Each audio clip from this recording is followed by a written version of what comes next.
So మనం already binary search tree గురించి introduction చూసాం. ఆ తర్వాత దానిలో ఉన్న ఇన్సర్షన్ ఎలా చేయాలి, సెర్చ్ ఎలా చేయాలి, డిలీషన్ ఎలా చేయాలని ఫస్ట్ రూల్స్ చూసాం. ఆ తర్వాత దాని యొక్క కోడ్ చూసాం. అంటే ట్రావర్సల్ మెథడ్స్ ఏమేమి ఉన్నాయి, అది ఎలా చేయాలి, అవన్నీ మనం చూసాం. సో ఇంకా బైనరీ సెర్చ్ ట్రీ కాన్సెప్ట్స్ అంతా అయిపోయింది.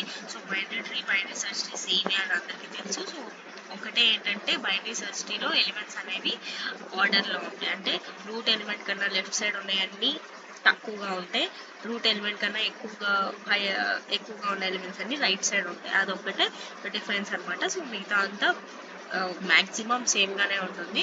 సో ఆల్రెడీ మనం చెప్పాము. సో ఎవరైనా చూడకపోతే ఫస్ట్ అది చూడండి. సో ఈ రోజు వీడియోలో మనం advantages disadvantages of binary search tree అనేది చూద్దాం. సో ఫస్ట్ అడ్వాంటేజెస్ వచ్చేసరికి binary search tree is a fast in insertion and deletion operations etc. when balanced. అంటే ఏంటి, బైనరీ సెర్చ్ ట్రీలో ఇన్సర్షన్ కానీ డిలీషన్ ఆపరేషన్స్ కానీ చాలా ఫాస్ట్ అనమాట. ఎందుకంటే సార్టెడ్లో ఉంటాయి కదా. సో ఆటోమేటిక్గా ఇప్పుడు మనం ఏదైనా ఎలిమెంట్ ఇన్సర్ట్ చేయాలి అనుకుంటే వెంటనే మనకు తెలిసిపోయింది ఎటు అంటే లెఫ్ట్ సైడ్ చేయాలా రైట్ సైడ్ చేయాలా అనేది అంత తెలిసిపోతుంది కాబట్టి అదొక అడ్వాంటేజ్ అనమాట. సో నెక్స్ట్ వచ్చేసరికి binary search tree is very efficient and it's code is easier when compare to linked list code. So మనం ఆల్రెడీ లింక్డ్ లిస్ట్ కోడ్ చూసాము, బైనరీ సెర్చ్ ట్రీ కోడ్ కూడా చూసాము. సో రెండిట్లో చూసుకుంటే బైనరీ సెర్చ్ ట్రీ అనేది very efficient ఇంకా easy కూడా. ఎందుకు, లింక్డ్ లిస్ట్లో ఏంటి అన్ని ఎలిమెంట్స్ ఇట్లా ఒకదాని తర్వాత ఒకటి హండ్రెడ్స్ ఆఫ్ ఎలిమెంట్స్ ఉంటే ఇలా ఒకదానికి ఒకటి అలా చేసుకోవాలి. సో ఒక ఈ ఎలిమెంట్ కావాలంటే ఫస్ట్ నుంచి అంతా సెర్చ్ చేసుకుంటూ రావాలి. అదే బైనరీ సెర్చ్ ట్రీలో అనుకోండి, సో ఇప్పుడు ఫర్ సపోజ్ 45 సెర్చ్ చేయాలనుకోండి మనం ఇక్కడ, ఇది ఒక బైనరీ సెర్చ్ ట్రీ అనుకుంటే, సో మనం ఈ లెఫ్ట్ సైడ్ ఉన్న ఎలిమెంట్స్ అన్ని కంపేర్ చేయట్లేదు కదా. ఎందుకంటే మనకు ఆల్రెడీ తెలుసు 25 కన్నా 45 ఎక్కువ కాబట్టి రైట్ సైడే ఉంటాయి అని చెప్పి ఓన్లీ దీని వరకే మనం వెతుక్కుంటాం. సో కొంచెం టైము అదంతా ఎఫిషియన్సీగా ఉంది కదా. సో అదే ఈ second advantage.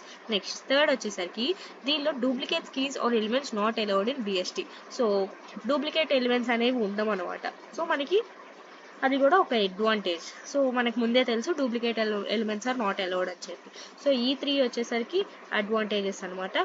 So next disadvantages చూసుకుంటే the shape of the binary search tree is totally depends on the order of insertions and it can be regenerated for the same elements we can get different shape.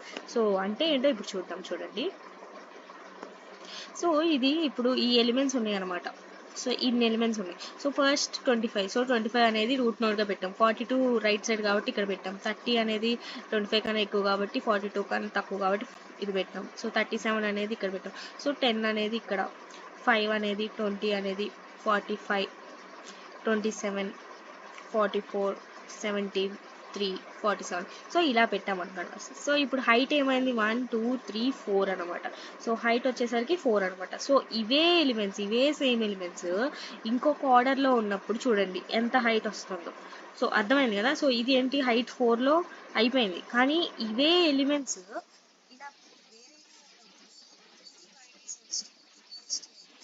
ఇదేంటి చాలా height అనేది చాలా ఎక్కువ, 1, 2, 3, 4 అలా చాలా ఎక్కువ కదా. సో కాబట్టి ఇది ఒక డిసడ్వాంటేజ్ అనమాట. సో సేమ్ కీ ఎలిమెంట్స్కే డిఫరెంట్ షేప్ కూడా వస్తుంది అనమాట. తర్వాత it takes a long time to search an element in BST because key value of each node has been compared with the key element to be search. So ఇక్కడ ఏంటంటే ఒక element ఏదైనా search చేయాలంటే బిఎస్టీలో ఎక్కువ టైం అంట. ఎందుకు, key value of each node అంటే ప్రతి నోడ్, అంటే ఇప్పుడు 25 ఉంది అనుకోండి, ఈ 25 సర్చ్ చేయాల్సిన 42 ఎలిమెంట్ని కంపేర్ చేస్తాం. తర్వాత ఈ 42ని ఈ 10ని కంపేర్, తర్వాత ఇలా అన్నిటిని కంపేర్ చేసుకుంటే వెళ్ళడం వల్ల కొంచెం ఎక్కువ టైం పడుతుంది. సో అదొక డిసడ్వాంటేజ్ అని అంటున్నారు. So next, height of the BST is not under control, it depends on how elements are inserted. So చెప్పాను కదా, సో హైట్ అనేది మన కంట్రోల్లో ఉండదు, అది depends on how elements are inserted. అంటే ఇప్పుడు ఇవే సేమ్ ఎలిమెంట్స్ కదా, ఇందాక కూడా ఇవే సేమ్ ఎలిమెంట్స్. సో ఈ ఎలిమెంట్స్ ఇలా ఈ ఆర్డర్లో చేసినప్పుడు ఇలా వచ్చింది, ఈ ఆర్డర్లో చేసినప్పుడు ఇలా వచ్చింది ఎలిమెంట్స్. సో దాన్ని బట్టి డిపెండ్ అయి ఉంటుంది. సో ఇది కూడా ఒక డిసడ్వాంటేజ్ అనమాట. So this is about advantages and disadvantages అనమాట. అండ్ అప్లికేషన్స్ వచ్చేసరికి ఇది హైరార్కికల్ డేటాకి ఆర్ సార్టెడ్ హైరార్కికల్ డేటాకి బాగా యూజ్ అవుతుంది అనమాట. So advantages, disadvantages and applications అనమాట. సో ఇది ఈ వీడియో. సో ప్లీజ్ లైక్ చేయండి, షేర్ చేయండి మీ ఫ్రెండ్స్కి, అండ్ సబ్స్క్రైబ్ చేసుకోండి ఛానల్కి. Thank you for watching.